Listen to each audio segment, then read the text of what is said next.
Maria Theresa entered the world not as a destined monarch, but as an imperial daughter caught in the seismic shift of dynastic desperation.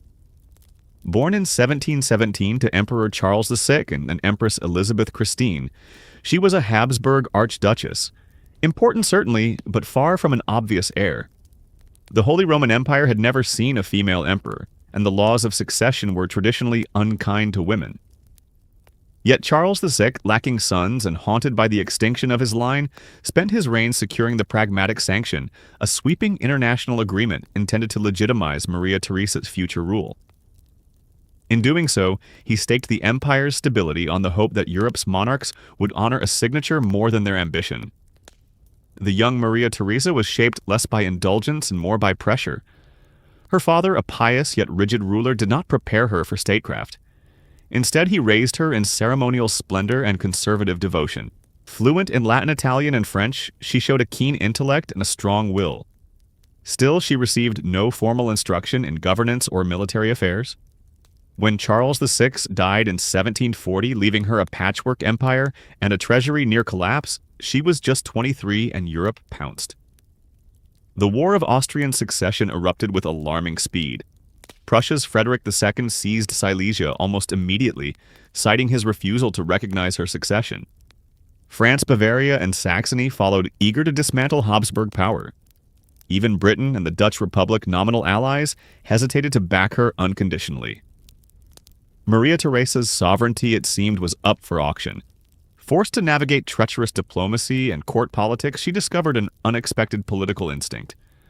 Her charisma rallied support from Hungarian nobles in a dramatic 1741 appeal when she famously presented her infant son in arms and pleaded for military aid. The nobles, stirred by her vulnerability and determination, shouted their loyalty, vitam et sanguinem pro Maria Theresa. Yet behind the theatrical unity lay a woman under siege. She was pregnant, grieving, and operating in a male-dominated sphere that considered her rule not just illegitimate, but absurd. As the war dragged on, Maria Theresa hardened. Losses in Silesia stung not only as military defeats, but as personal humiliations. She began to see diplomacy less as negotiation and more as a field of betrayal. Even allies like Britain, whose support proved instrumental, were viewed with growing suspicion. Her court became a hive of vigilance, its rituals increasingly focused on surveillance protocol and hierarchy. A disturbing pattern emerged in this period, Maria Theresa's fusion of personal identity with imperial duty.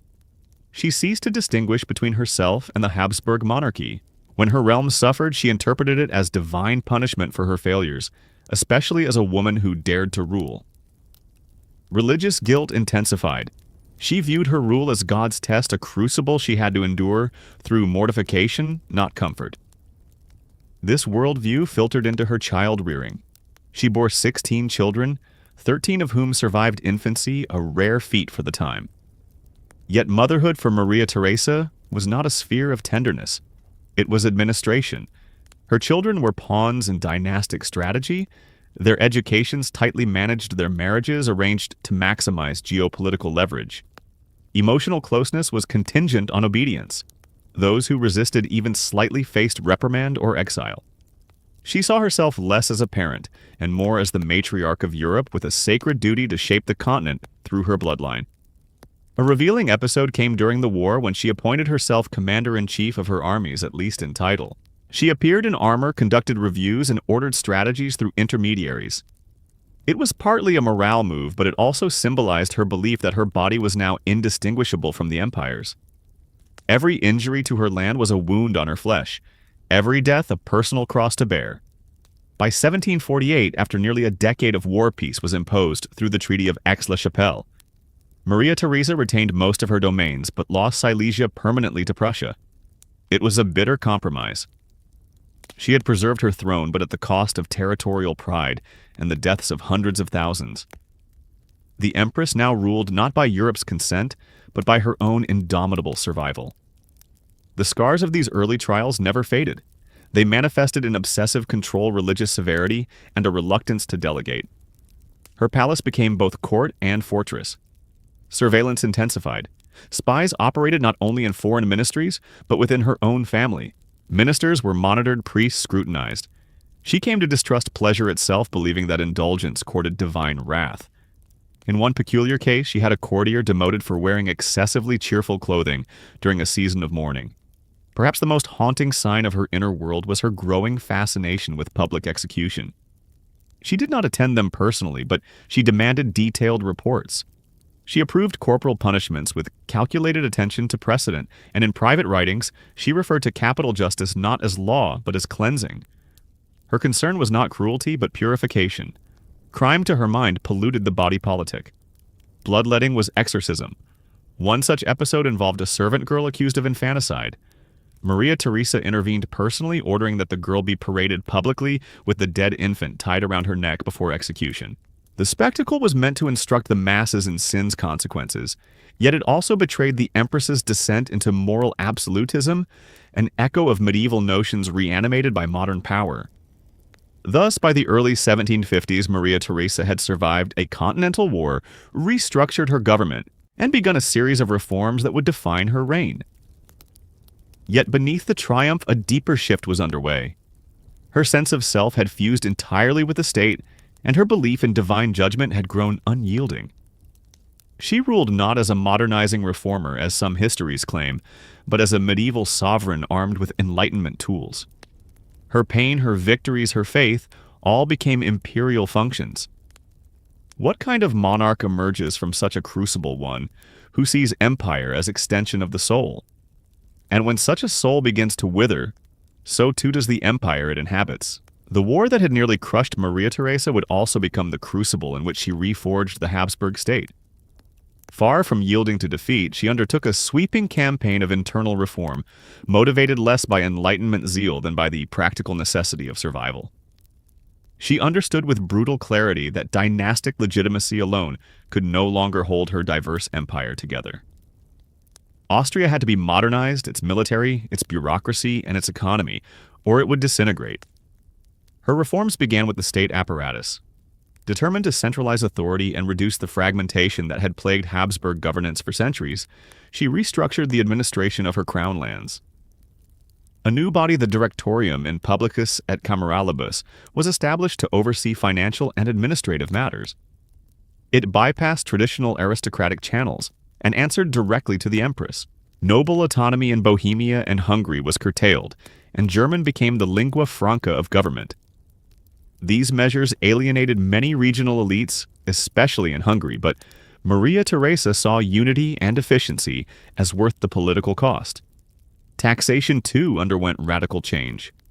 Traditionally, the nobility had been shielded from direct taxation, while the peasantry bore the fiscal burden. Maria Theresa, pressed by war debts and emboldened by necessity, began to impose more equitable contributions. New land surveys and cadastral records were compiled to assess taxable wealth more accurately. While these reforms did not entirely eliminate the privileges of the upper classes, they significantly expanded the state's revenue and reasserted imperial oversight over formerly semi-autonomous regions. The army, her lifelong obsession, received equal attention. In the wake of repeated military failures, she reorganized recruitment supply logistics and officer training. The Kriegskanzlei was strengthened, and a permanent standing army, rather than mercenary forces or provincial levies, became the foundation of imperial defense. Maria Theresa implemented merit-based promotions, an idea influenced by Prussian models, even as she loathed Frederick the Great. Her goal was simple: no more Silesias lost for lack of readiness. But modernizing a state under the strain of religious conservatism posed challenges. Maria Theresa's reforms always contended with her deeply held Catholic beliefs, which acted both as compass and constraint. She endorsed smallpox inoculation only reluctantly and initially banned the publication of foreign books without ecclesiastical approval. She abolished torture in 1776, decades after it had begun to fall out of favor elsewhere in Europe, and even then only after repeated appeals from legal scholars and her son Joseph. Indeed, her moralism often placed her at odds with the intellectual ferment of her time. Enlightenment thinkers like Voltaire and Rousseau found little favor in Vienna. In her view, their ideas, liberty, reason, secularism undermined divine order and encouraged disobedience. This placed her in a curious position, a ruler who introduced rational reforms but feared rationalism itself. This contradiction came to a head in her educational policy. On one hand, Maria Theresa established a system of state-run primary schools under the General School Ordinance of 1774. Attendance was compulsory, curricula were standardized, and instruction emphasized practical subjects like arithmetic and writing. Yet the schools remained under close clerical supervision, and critical thinking was discouraged. Knowledge was a tool for order, not emancipation. The same duality applied to her stance on censorship. She tightened controls on the press, expanded the index of prohibited books, and empowered clerics to inspect private libraries. Informers became common. A priest might denounce a noble for owning a suspicious volume. A student might be interrogated for reading French pamphlets. While less violent than contemporary purges elsewhere in Europe, the atmosphere in Austria became one of quiet repression. The church, meanwhile, remained a pillar of her regime.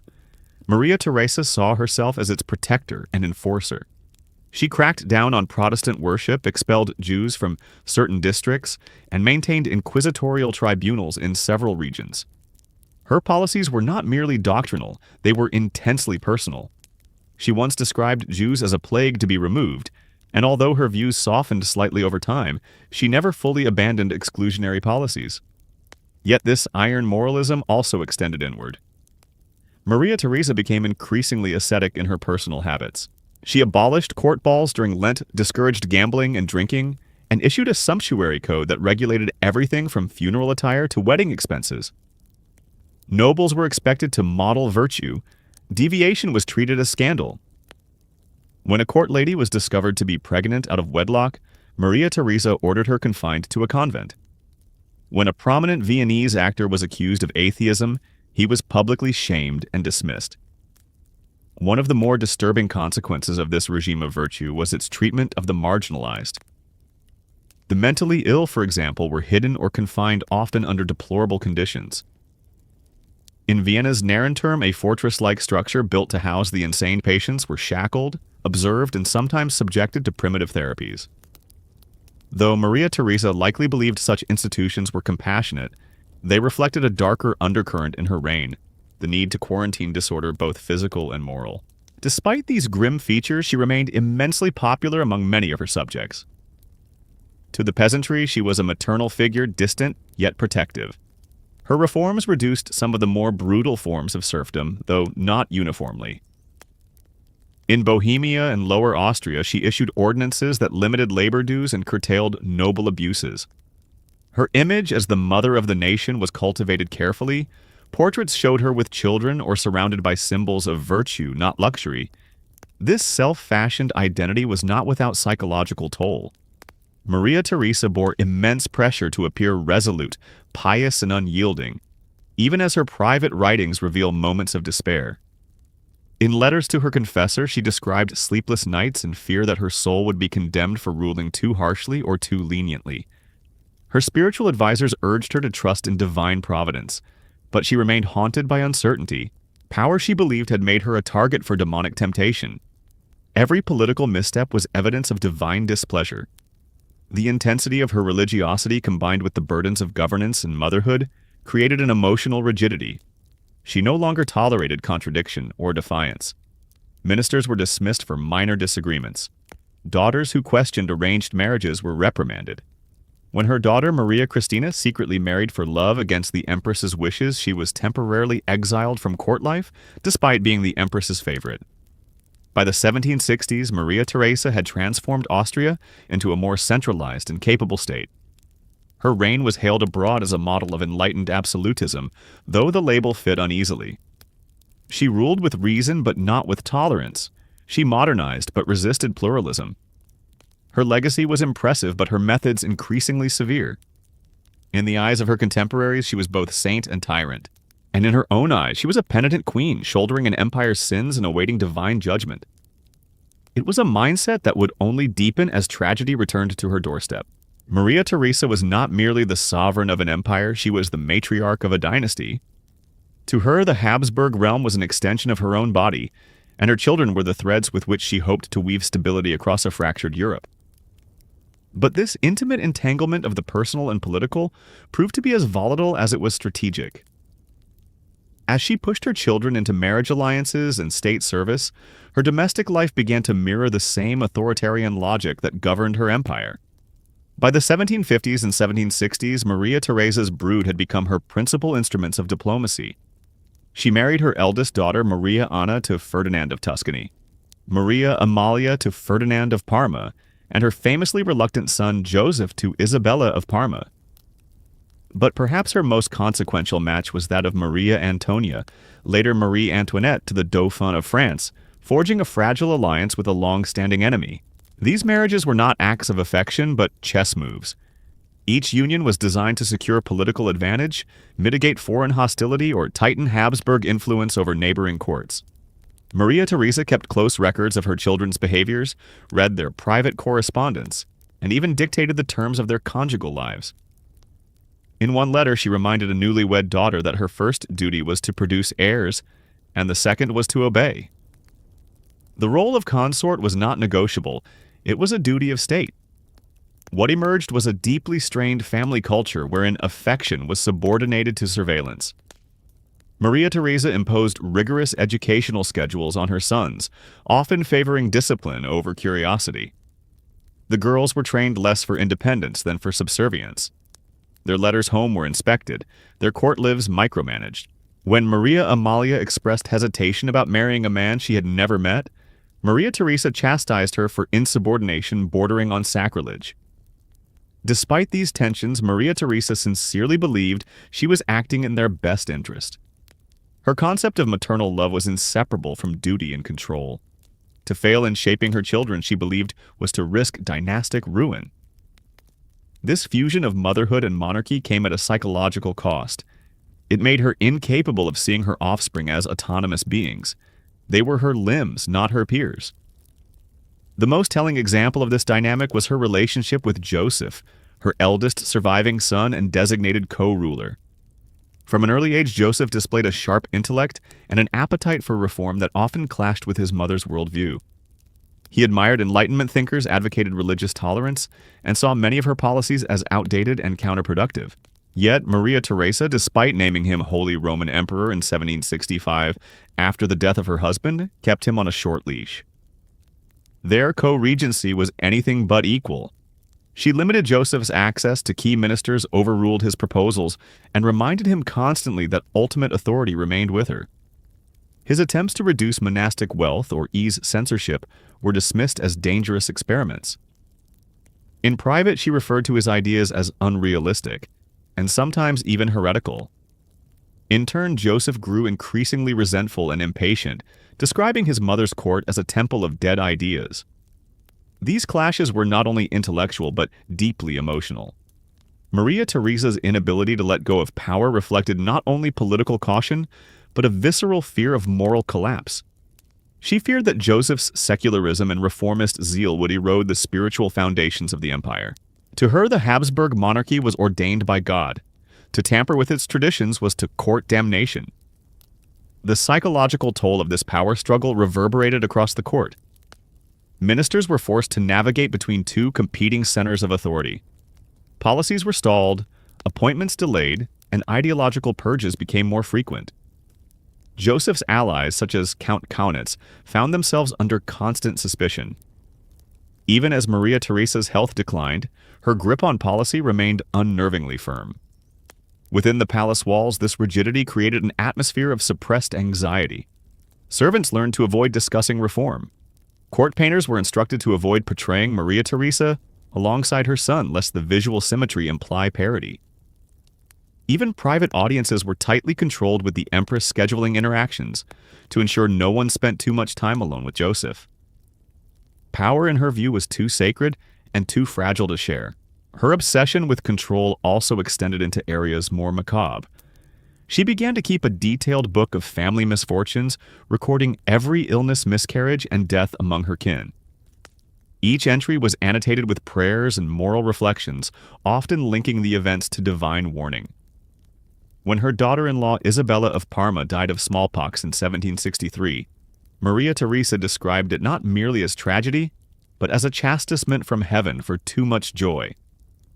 Her grief was real, but it was channeled into a theological framework that left little space for emotional release. Even joy itself became suspect. After Francis Bernard's death, Maria Theresa forbade music at court for over a year.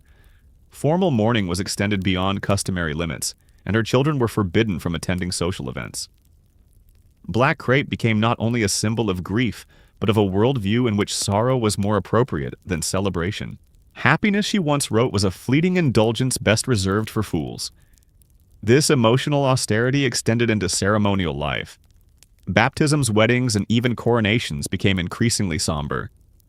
When Joseph's wife gave birth to a daughter in 1762, Maria Theresa organized the christening with more emphasis on fasting than festivity. The message was clear: the family existed for the state, and the state was a divine burden. The stress of upholding this theological political identity began to show. Maria Theresa suffered from insomnia, frequent migraines, and bouts of melancholy. She withdrew from informal gatherings and shortened her audiences. By the early 1770s, she rarely left Schönbrunn or the Hofburg, preferring to govern from behind layers of ritual and paperwork. The grand matriarch had become a warden of silence, and yet her shadow only grew longer. Her children, even as they rebelled, remained tethered to her emotionally and politically. Letters from foreign courts reveal how often ambassadors reported back not on Joseph's ideas, but on how his mother responded to them. It was widely understood that no decision, no matter how logical or urgent, would pass without Maria Theresa's assent. Ministers joked that Austria was ruled by a living ghost, a woman half retired from life but fully present in command. There were rare moments of tenderness. When her daughter Maria Carolina sent word from Naples of a difficult childbirth, Maria Theresa wept openly and ordered days of prayer across her domains. But even in this, the personal quickly returned to policy. She instructed her daughter to strengthen ties with the papacy, to avoid Neapolitan liberals, and to limit contact with British envoys. Maternal instinct and geopolitical calculation were never truly separable. The paradox of Maria Theresa's motherhood was this: in seeking to bind her family closer, she often alienated them. In trying to preserve dynastic order, she stifled the very individuals who might have renewed it. Her children loved her, but with caution. They obeyed her, but with growing fatigue. And in the heart of the Habsburg, a quiet tension was fermenting, one that would erupt only after her grip began to loosen. The death of Francis I in 1765 marked a turning point not only in Maria Theresa's reign, but in her identity. The marriage had not always been emotionally rich. Francis was frequently distracted by his personal interests and affairs, but for Maria Theresa he had become an anchor. His death was the first crack in a carefully cultivated edifice of control duty and divinely sanctioned monarchy. And the way she responded revealed just how brittle that structure had become. Francis died suddenly of a stroke while attending the opera in Innsbruck. The imperial couple had been in the city to celebrate the wedding of their son Leopold, and the juxtaposition of joy and death shook the Empress profoundly. Eyewitnesses described how Maria Theresa collapsed upon hearing the news, clutching her chest and refusing to speak for several hours. For the first time, her composure, always disciplined, always deliberate, crumbled in public view. In the days that followed, she ordered a transformation of the court that reflected not just mourning, but a complete repudiation of joy. She wore black for the rest of her life, with only the rarest exceptions. Court protocol was overhauled. Festive events were canceled. Indefinitely, music was curtailed, and the palace interiors were stripped of color. She dismissed personal attendants who showed signs of cheerfulness and replaced tapestries with dark drapery. Even mirrors were veiled in black cloth, lest they reflect what she called the vanities of life. This was not merely a display of grief, it was a reorientation of governance through the lens of bereavement. Her court became an extension of her emotional state, and anyone who failed to conform to its somber tone faced exile from her favor. Foreign diplomats noted the eerie quiet that now pervaded her residences. One Prussian envoy wrote that the Hofburg had become a place where even whispers seemed sacrilegious. Maria Theresa began to withdraw from much of the ceremonial duties of the imperial court. Audiences were shortened banquets replaced with devotional readings, and holidays observed with monastic severity. Yet, paradoxically, her involvement in the administration of state deepened. She spent hours each day reading petitions, writing marginalia on bureaucratic reports, and issuing directives. Her hand was now visible in minute affairs, from the restructuring of tax collection in Galicia to the architectural details of barracks in Moravia. This hyper-focus on paperwork, however, masked a deepening sense of disorientation. Without Francis, she no longer had a confidant to temper her anxieties. She began to distrust even her most loyal ministers. Her obsession with orthodoxy and tradition hardened. While she had once tolerated limited dissent, she now interpreted disagreement as betrayal. Several advisors quietly resigned or were sidelined after questioning the scale of her mourning policies. The psychological impact of Francis's death became even more pronounced in her living arrangements. Maria Theresa converted part of her residence into a memorial chapel complete with Francis's death mask and a reliquary containing clippings of his hair. She prayed there daily, often alone for hours. On anniversaries, she would lie prostrate before the altar, weeping openly and reciting the rosary aloud. Court officials were instructed to observe silence during these rituals, even in distant corridors. Her personal routines grew increasingly severe. Meals were taken in silence, often alone, and consisted primarily of boiled vegetables and bread. She refused wine and would fast for days on end during religious festivals. She replaced her bedroom curtains with heavy black velvet and kept the room perpetually dim. Servants recorded that she would often sit motionless for long periods, hands folded tightly, lips moving in prayer. Her health, unsurprisingly, began to decline. She suffered frequent spells of dizziness and chronic joint pain, which she dismissed as deserved punishment. But the mourning also served another function. It became a mechanism for asserting authority. Maria Theresa expected her children and courtiers to mirror her grief, and when they failed, she reacted harshly. Joseph, her co-ruler, found himself increasingly alienated. He saw his father's death as a moment for political renewal. She saw it as a time for expiation and ritual. When he suggested reorganizing court expenditures, arguing that the expenses of prolonged mourning were draining the treasury, she accused him of sacrilege. The divide between them widened. Joseph became more impatient, more vocal in his criticisms of her governance. He advocated religious toleration, bureaucratic simplification, and educational secularization. All ideas Maria Theresa regarded with suspicion. The more he pressed, the more she retreated into ritual. She increasingly consulted her confessor, Father Johannes, on matters of policy, often overriding Joseph's advice with his spiritual counsel. In one instance, she delayed a major trade agreement for months because it coincided with a saint's feast that she believed required national penance. One of the more unsettling aspects of this period was the rise of what scholars have called the shadow court, a network of pious confidants, confessors, and ultra-conservative advisors who gained favor by reinforcing her vision of a mourning empire. These figures encouraged her belief that Austria was under divine trial, that suffering purified the soul, and that worldly pleasures endangered the realm. They whispered caution against reformers, painted Joseph as impulsive, and reinforced a theology of governance rooted in sacrifice. This insular mindset led to increasingly bizarre episodes. In 1768, during a smallpox outbreak in Vienna, Maria Theresa ordered all court staff to undergo public blessings and wear amulets containing fragments of saints' bones. When a court physician objected to the practice, noting that it had no basis in medical science, she had him reassigned to a distant provincial post. Though she would eventually authorize the inoculation of her own children, it was not before conducting a series of devotional fasts and consulting multiple theologians. Behind these actions was a worldview in which death was not merely an end, but a process of purification. Maria Theresa's fascination with relics intensified. She acquired bones garments and even skull fragments of saints, many of which she kept in her private chapel. She commissioned macabre artwork Christ and agony martyrs consumed by flames and installed them in hallways and prayer rooms. Visitors to her palace during this period often remarked that it felt more like a monastic cloister than a royal residence. And yet through this veil of sorrow she continued to rule. Her handwriting remained crisp, her memory formidable. She issued legal codes, reorganized the military, and oversaw the reannexation of Galicia after the first partition of Poland. But her view of empire had narrowed. It was no longer a living organism to be adapted, it was a relic to be preserved, venerated, and protected from decay. This preservation instinct extended to her body as well. She began to impose rigorous health routines not to enhance wellness, but to delay the inevitable. She bathed in herbal infusions, wore wool bindings soaked in vinegar, and drank concoctions of crushed pearls and holy water. Physicians were ordered to track her pulse and temperature daily and to submit reports that she would annotate personally. One doctor wrote that Her Majesty regards her physical body as a citadel under siege by time itself. In public, she remained an icon. Her image, cloaked in black firm and bearing eyes, stern, was etched into the minds of her subjects. But inside the palace, a transformation was underway.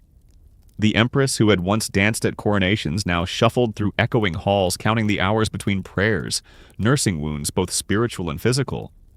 And in the spaces between ritual and rule, between grief and governance, something more disturbing began to take root: a fixation on death, not as a transition, but as a destination. Maria Theresa's fixation on death, initially sparked by Francis's sudden passing, evolved over time into something more ritualistic and unsettling. What began as mourning turned into a philosophy of self-denial and sacrificial kingship. By the late 1760s, death became not just an eventuality she prepared for, but a presence she invited into daily life. It hovered in her chambers, shaped her policy decisions, and haunted her physical environment. The Empress, once Europe's most pragmatic ruler, now ruled from within a private cathedral of decay. Her spiritual advisors, particularly Jesuit confessors, deepened this transformation. They reinforced her belief that the suffering of rulers atoned for the sins of their people. Daily mortifications became a feature of her private life.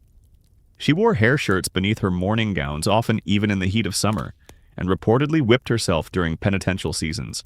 A valet once recorded bloodstains on the inner lining of her bodice, dismissed by the Empress as a pious discomfort. This theology of pain extended outward. She ordered the imperial court to hold monthly requiem masses, not only for deceased family members, but also for the salvation of the empire's soul. Clerics read from the Dies Irae, that haunting medieval hymn to the day of wrath, while courtiers stood in black in echoing chapels. No celebrations followed these rites. Instead, she would retreat in silence, sometimes to her chapel, sometimes to her study, where on at least one occasion she was found speaking aloud to a portrait of Francis. She kept a collection of memento mori artifacts. Skulls carved from ivory timepieces, shaped like bones, and crucifixes designed to display decomposing Christ figures in excruciating realism. Her favorite devotional image was not a Madonna or a triumphant Christ, but the tortured body of Saint Sebastian, pierced and pale, suspended in pain. This wasn't merely personal preference, it reflected a doctrine that viewed death as the key to understanding life's purpose and monarchy's weight. One of the more macabre customs she adopted was commissioning death portraits of deceased family members. These posthumous depictions, painted after rigor mortis had set in, were rendered with chilling fidelity, blue lips, sunken cheeks, half-lidded eyes. She insisted that they remain in private view in her personal chambers. Ministers found it disquieting, and visitors sometimes left visibly shaken. Even state funerals took on a new tone. Maria Theresa mandated that all members of the royal household follow increasingly detailed protocols around death, including the use of wax death masks, specific fasting regimens for mourners, and nightly prayers for the soul's purification. When her daughter Maria Johanna died of smallpox in 1762, the Empress personally oversaw the autopsy to ensure no sin, physical or moral, had gone unnoticed. She began to associate bodily disease with spiritual weakness. Reports of illness among her children or grandchildren triggered waves of fasting and penance. When her granddaughter died in Naples in 1770, she instructed the girl's parents to perform a novena of mortifications, including sleeping on straw and abstaining from warm food for 9 days. They complied out of fear, not devotion. Her medical advisors, increasingly uneasy, tried to steer her toward more moderate routines, but she resisted, suspecting that their concern masked heresy. When a physician recommended laudanum to ease her chronic leg pain, she refused, calling it a gift of Satan to quiet the voices God intended us to hear. Eventually, she permitted small doses, but only after blessing the vial and having it stored beneath a crucifix. The death rituals grew even stranger. Each month, she would order the imperial undertaker to prepare a symbolic casket for her inspection. These empty coffins were crafted to her specifications, modest, lined with rough linen and engraved with a Latin phrase of her choosing. Pulvis et umbra sumus. We are but dust and shadow was among her favorites. She would open these boxes, examine their interiors, and once remarked to a horrified chambermaid, "The end must not surprise us if we greet it daily."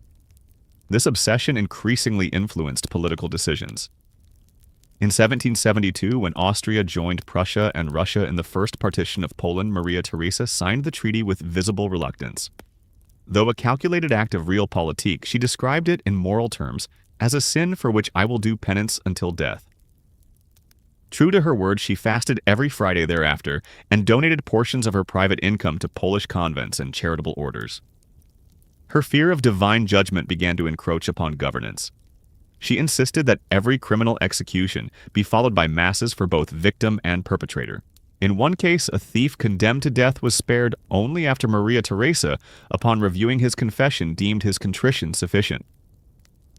Conversely, she refused clemency to a young nobleman whose diary had mocked church doctrine. For her salvation mattered more than station. The imperial court became divided between those who echoed her spiritual severity and those who, like Joseph, saw it as an impediment to reform. Joseph II, and increasingly exasperated, complained that the court had become a cemetery with a throne.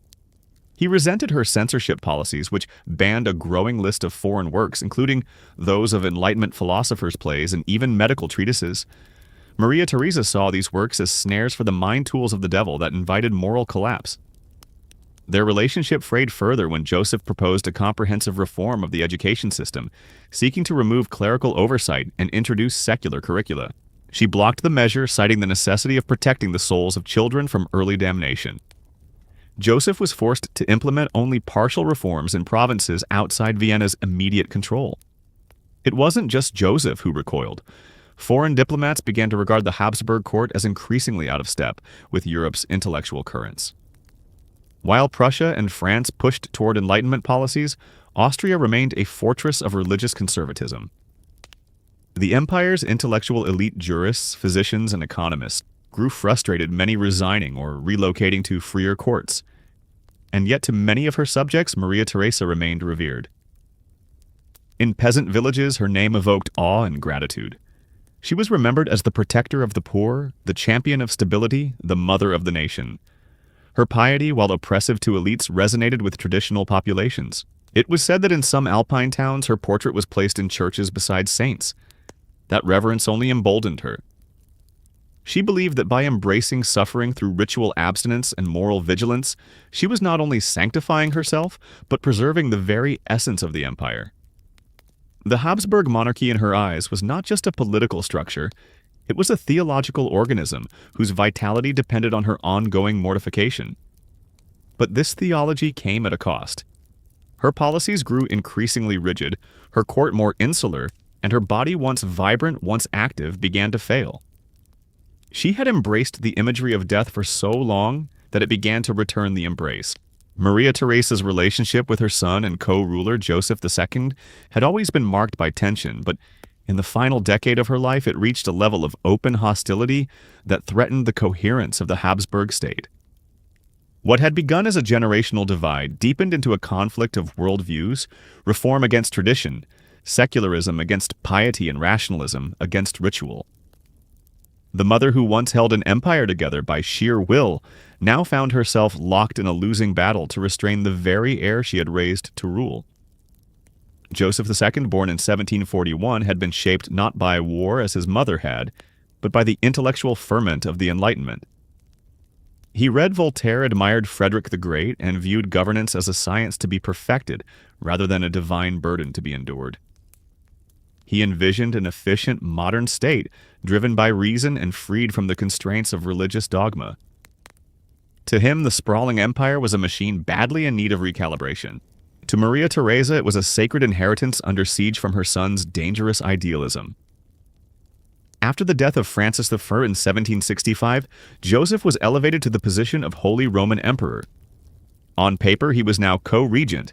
In practice, Maria Theresa retained nearly all power. She controlled the Council of State, oversaw appointments, and reviewed nearly every proposal that crossed her son's desk. Joseph, despite his imperial title, was reduced to a glorified administrator with limited autonomy. Their working relationship quickly soured. Joseph grew frustrated with her micromanagement and her refusal to act decisively on reforms he deemed essential. He argued for abolishing serfdom, standardizing the legal code, and curtailing the power of the church. Maria Theresa rebuked each suggestion with mounting vehemence. She viewed these reforms as subversive, threatening the moral foundations of the realm, and, more personally, the legitimacy of her rule. When Joseph proposed secularizing church lands to fund public education, she refused, outright declaring that no blessing can come from sacrilege. The court became an ideological battlefield. Joseph assembled a group of reform-minded advisors like Count Kaunitz and Ludwig Hohenwart, who advocated rational policy changes. Maria Theresa countered by strengthening her circle of conservative counselors, many of them clergy. She continued to seek guidance from confessors on matters of state and even circulated religious tracts to counteract the infection of French ideas. Council meetings grew tense, policies stalled, decisions were reversed as soon as they were issued. Their disagreements spilled into personal life. Joseph, already mourning the death of his beloved wife Isabella, found his mother's rigidity suffocating. When she refused to support a second marriage of his choosing, citing political inappropriateness, Joseph accused her of treating him like a puppet. In a moment of rare candor, he wrote, "I am an emperor in name only. In truth, I am a chained prisoner in my own palace." Their correspondence became increasingly acrimonious. Maria Theresa accused him of pride, impiety, and youthful arrogance. Joseph in turn criticized her reliance on outdated rituals and her refusal to adapt to the needs of a changing world. In private, he lamented that Austria was being governed through the lens of tombstones and holy water. The Empress responded by tightening court protocol further and limiting Joseph's access to sensitive matters. Even foreign ambassadors took note, with one Venetian envoy reporting that there is more hostility between their majesties than between our republic and the Turks. One particularly bitter conflict arose in the early 1770s when Joseph proposed a comprehensive overhaul of the judicial system. He sought to eliminate torture still practiced in some parts of the empire, simplify the appeals process, and codify uniform legal standards. Maria Theresa opposed him on nearly every count. While she had taken modest steps to reduce torture years earlier, she was deeply skeptical of erasing older penalties, especially for moral crimes. She argued that too much mercy weakens the law and leads to disobedience. After weeks of argument, Joseph's proposals were shelved. These power struggles were not only ideological, but also psychological. Maria Theresa's identity as monarch was so entwined with suffering and personal sacrifice that Joseph's brisk utilitarianism felt like a personal affront. She saw his drive for reform not as an act of love for the empire, but as a betrayal of her values, and by extension her authority as both mother and sovereign. In one private note, she wrote, "He does not understand what it means to carry a crown. He wishes to build a new world on the bones of his ancestors." And yet in many respects, Joseph was correct. The Habsburg realm was bloated, disjointed, and inefficient. Its administrative systems varied from province to province. The clergy held immense power over education and social policy. Serfdom remained entrenched in much of the countryside. While Maria Theresa's reforms had centralized the state, they had not modernized it. Joseph's frustrations were grounded in real obstacles. But his impatience and lack of diplomacy alienated those who might have supported his efforts, including his own family.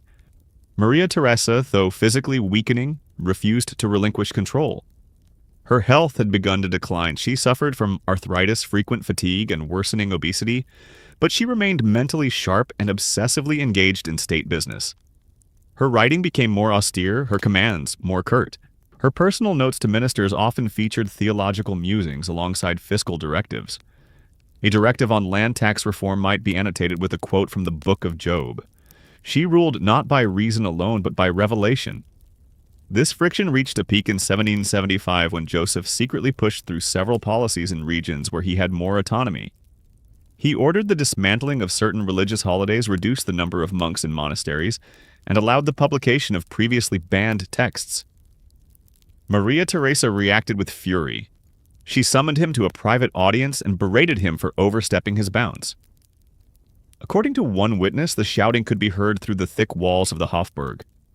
Despite these tensions, the Empress could not simply disinherit Joseph. There was no viable alternative. Her other sons, Leopold and Ferdinand, were capable but bound to other territories or too politically marginal to replace him. Her daughters, though strategically married, could not inherit under existing succession law. And so the impasse continued, a kingdom trapped between a dying tradition and a restless future embodied in a mother and son who could not reconcile. In public, Maria Theresa maintained composure.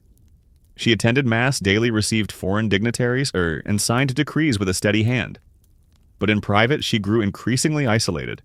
Her private chambers were lit by candlelight, even in the day. She removed portraits of Joseph from certain rooms. Her diary entries became more confessional, filled with doubts about the future and invocations of divine justice. "If God permits my son to undo my work," she wrote, "then it must be because my sins have been too many." The once vibrant Empress who had faced down Europe in her youth was now locked in an invisible war at home. And in that war, no victory was possible, only delay. Joseph would outlive her. He would inherit everything. But while she lived, Maria Theresa would make him feel the full weight of an empire built not on ideas but on endurance. By the late 1770s, Maria Theresa's physical decline could no longer be disguised. Her once imposing presence had withered under the weight of time, ritual austerity, and psychological exhaustion. Years of poor health worsened by obesity, restricted mobility, and a compulsive fasting regimen left her increasingly confined to the Habsburg palace. And yet, even as her body failed, her resolve to govern did not. She remained in every sense an empress determined to control the empire, her family, and her image until her final breath. Her ailments accumulated and compounded. Arthritis ravaged her joints, forcing her to walk with difficulty, often aided by attendants. She developed severe edema in her legs and abdomen, swelling that became visibly grotesque. Court physicians recorded that her legs appeared like great swollen trunks, purple and veined, and that her breathing became labored, particularly after meals. The sheer volume of swelling made daily routines excruciating. She suffered from chronic urinary retention insomnia and bouts of vomiting. Despite her condition, Maria Theresa resisted calls to delegate power. Her ministers were required to visit her chambers each morning, to deliver reports and receive instructions even when she was too ill to rise from bed. She kept a special lap desk so she could sign decrees while reclining. Secretaries were trained to speak clearly but briefly, as she lacked the strength for long conversations. Even Joseph, increasingly burdened with governance, was expected to defer to her on final decisions. Medical interventions such as it existed in the 18th century only exacerbated her suffering. Physicians drained fluid from her abdomen and legs using metal cannulas and heated knives, rudimentary techniques often performed without anesthesia. Each procedure left her bruised, feverish, and prone to infection. She bore these indignities, stoically interpreting her physical suffering as divine retribution. She once told her confessor, "The body must be made to yield when the soul has not yet earned peace." Diet became a battleground between her needs and her theology. She alternated between excessive fasting and periods of overindulgence. On feast days, she might consume a full meal of roasted meats, then express guilt for succumbing to appetite. The next day, she would punish herself with dry bread and vinegar water. One servant recorded that she often groaned in her sleep, murmuring prayers or clutching her stomach in visible agony. Her chambers took on a morbid atmosphere. Portraits of deceased family members lined the walls alongside crucifixes, relics, and black-draped furnishings. She kept an hourglass by her bedside, which she frequently turned over during meetings as a signal that time hers and theirs was running out. The symbolism was not lost on visitors. Ambassadors began to refer to her as the living statue, a monarch suspended between rule and ruin. Yet her mental acuity remained sharp. She reviewed legal cases with exacting precision, sometimes annotating margins with Latin phrases or biblical citations. She scrutinized tax reports, chastised military governors for delays, and even intervened in a controversy over minting practices in Lower Austria. Her willpower, long the engine of her reign, now functioned like a dam resisting a tide of entropy. She refused to be seen as weak, not by her court, not by Joseph, and not by God. But her inner circle began to erode. Trusted confidants died or retired. Her longtime physician, Dr. Stork, begged her to reduce her workload. She dismissed him. Her confessors rotated frequently, either exhausted by her demands or overwhelmed by her penitential discipline. She increasingly relied on ritual rather than people. Daily Mass was never missed, even when she could not stand. She had herself carried to chapel in a specially constructed chair, veiled in silence surrounded by flickering candles. Her obsession with posthumous arrangements intensified. She issued a codicil to her will specifying her burial attire, a plain black dress with a wooden crucifix, no jewels, and her wedding ring. She dictated the layout of her funeral cortege, the hymns to be sung, and the inscription for her tomb. "Here lies Maria Theresa, who ruled, suffered, and died as a servant of God," she wrote. The phrase "ruled, suffered, and died" was underlined in her own hand. One of the more disturbing rituals she introduced during this time was the monthly inspection of her burial crypt. She ordered the Capuchin friars to open the imperial vault to her each visit so she could review the site where she would soon rest. Sometimes she remained for hours sitting before the caskets of her ancestors in total silence. Once she reportedly knelt before Francis's tomb and whispered, "I have done my part. When may I join you?" The empire itself was changing beneath her. Joseph, chafing at her restrictions, enacted reforms in regions where he held sway, particularly in Hungary and parts of Lombardy. He reduced church influence, reorganized local administrations, and even challenged traditional nobility rights. Maria Theresa from her chamber issued reversals where she could. In cases where she was too slow or uninformed to respond, the reforms stood. This patchwork governance created a strange dichotomy, an empire simultaneously frozen in tradition and marching into modernity. Her correspondence with foreign monarchs slowed. She no longer had the stamina to engage in diplomatic pageantry. Instead, her letters became introspective, spiritual, and laden with theological reflection. To Pope Pius VI, she wrote that she feared leaving the world in a state of unresolved judgment. Her concern was not merely political legacy, but the state of her soul. By 1780, her condition had worsened considerably. She suffered from persistent chest pains and could barely walk. When a fire broke out in one wing of the Habsburg, she refused to evacuate. "If the Lord has come for me," she reportedly said, "then let him find me at my post." Physicians diagnosed her with advanced heart disease aggravated by the weight of her edema. She dismissed their warnings, continuing to rise each morning for prayer and work, until she could no longer physically do so. In the final weeks of her life, her mind drifted. She spoke to absent family members as if they were in the room, Frances Isabella Maria Johanna. She mistook courtiers for long-dead confidants. Her last coherent documents were signed in early November 1780. After that, her signature became shaky, her handwriting illegible. By mid-month, she was confined entirely to bed, yet she still insisted on being present for decisions.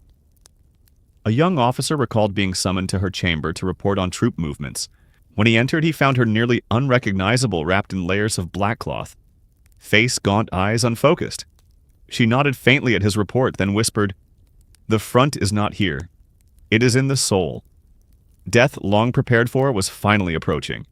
And she who had built an empire of rituals to ward it off or sanctify its passage now lay powerless beneath its shadow. But there remained one final ceremony to complete the act of dying, as she had lived deliberately, devoutly, and under her own command. In the early morning hours of November 29th, 1780, the candles in Maria Theresa's chamber flickered with the low warmth of dying flame. For days her decline had been watched with a reverent stillness. Physicians remained on standby, monks rotated in prayer, and her surviving children visited in carefully timed intervals. She had already given her final blessings. Now she lay motionless, lips chapped and discolored, her breath shallow and irregular. The woman who had ruled for 4 decades, the first and last female head of the Habsburgs, was preparing to relinquish her greatest obsession, control. Her deathbed had become a theater of ritual. The crucifix she clutched had once belonged to her husband. The linens beneath her bore embroidery quoting, "Job naked I came, and naked I shall return." The room was darkened not by curtains, but by design. She had ordered the windows shuttered, lest sunlight distract from the solemnity of the moment. Holy water had been sprinkled in the corners of the room. Her personal confessor administered the last rites, reading in Latin, while a Capuchin friar swung a censer filled with thick, acrid smoke. There was no moaning, no final cry. Those present reported only a long exhale, drawn out, uncertain, then silence. She died shortly after 9 a.m., surrounded by symbols more than by people. Her passing, according to one chamberlain, seemed not a departure, but a conclusion. But even in death, Maria Theresa did not relinquish choreography. The funeral rites previously dictated by her own hand began within the hour. Her body was not washed in the traditional sense. Instead, it was ritually purified with rose water, then swaddled in layers of black linen. Her instructions forbade embellishment, no embroidery, no gold thread, no crown. Her corpse was dressed in a simple habit of the Order of Saint Teresa and placed in a coffin lined with plain pine boards. Before the court could mourn, it had to obey. Ministers rushed to issue edicts announcing official mourning throughout the empire. Black flags were raised from Vienna to Pressburg, Krakow to Milan. Shops closed. Theaters went dark, and citizens were instructed to wear mourning garb for a period of 6 weeks. In many rural areas, priests read her last testament aloud from the pulpit, a fusion of final orders and spiritual exhortation. Her embalming, conducted swiftly due to the state of her body, revealed what years of mortification and illness had done. Surgeons noted extensive calcification around the heart pulmonary scarring and evidence of multiple undiagnosed embolisms. The body had been breaking for years. The physical toll of her obsessive fasting, chronic inflammation, and medical interventions had aged her beyond her years. One surgeon whispered out of earshot that the soul had carried too heavy a kingdom. The funeral procession was equally deliberate in tone. As she had requested, the cortege was solemn, slow, and void of pageantry. The streets of Vienna were lined with spectators, many of whom knelt in silence as the casket passed. No music played. The only sound was the measured thump of marching feet and the ringing of the pummerin, the massive bell of St. Stephen's Cathedral, reserved for imperial rites and invasions. Inside the cathedral, her body was placed in full view beneath the high altar for 3 days. Monks chanted the office of the dead in rotating shifts. Unlike previous rulers, she forbade posthumous eulogies. No official spoke in her honor. The silence was both powerful and disquieting. A ruler who had spoken and written so prolifically in life now demanded the mute dignity of absence. The final leg of her journey was to the Kapuzinergruft, the Capuchin crypt that housed generations of Habsburgs. Its cold marble halls, lit only by candlelight, descended beneath the streets of Vienna like a tomb carved into time itself. Her procession was halted at the gate where an ancient ritual was enacted. A herald knocked 3 times and announced her full titles: Maria Theresa, Empress of the Romans, Queen of Hungary and Bohemia, Archduchess of Austria. The friar inside responded, "We do not know her." The herald tried again, listing her virtues and deeds. Again the response, "We do not know her." Only on the 3rd attempt, when the herald declared Maria Theresa a mortal sinner, she admitted. Her coffin was placed beside that of her beloved Francis, just as she had ordered. But even in burial there was a stark contrast. His tomb bore classical ornamentation. Hers by command remained austere. Onlookers noted the lack of flowers, the draped black veils, and the absence of an imperial seal.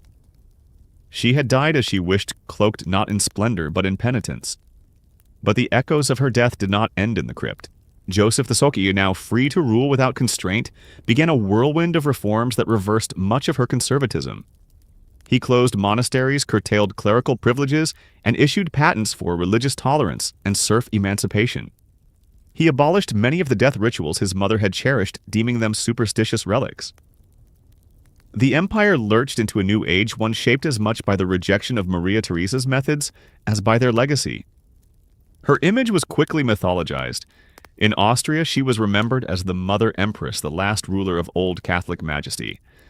But in the intellectual circles of Europe, she came to symbolize resistance to progress. The contradictions of her reign, reformer and reactionary mother and monarch builder and relic, refused easy resolution.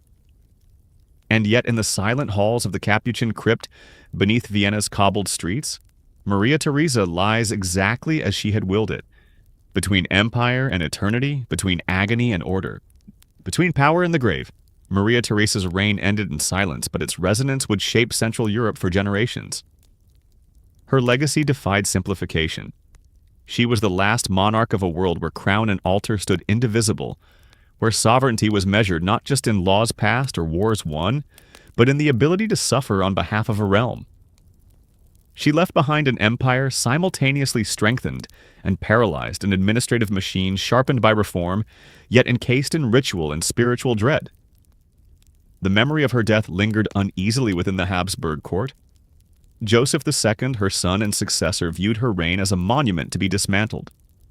In the very first months after her passing, he abolished many of the symbols she had made sacred, the elaborate mourning customs, the clerical privileges, the restrictions on books and worship.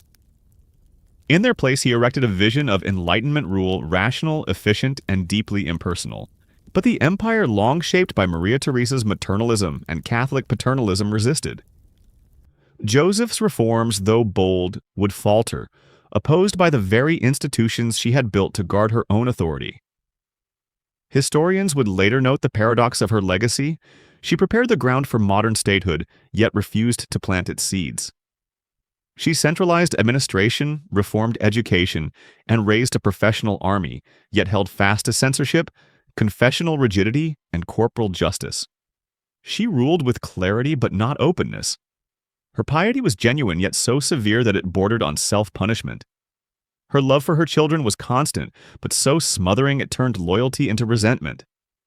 And perhaps most hauntingly, she died with the conviction that suffering sanctified sovereignty. That to rule well was to weep, bleed, and decay in service of the divine order. That death faced daily and embraced deliberately could itself become a tool of governance. In the Capuchin crypt, her tomb remains understated among the grander coffins of emperors and heirs. But its plainness is deceptive.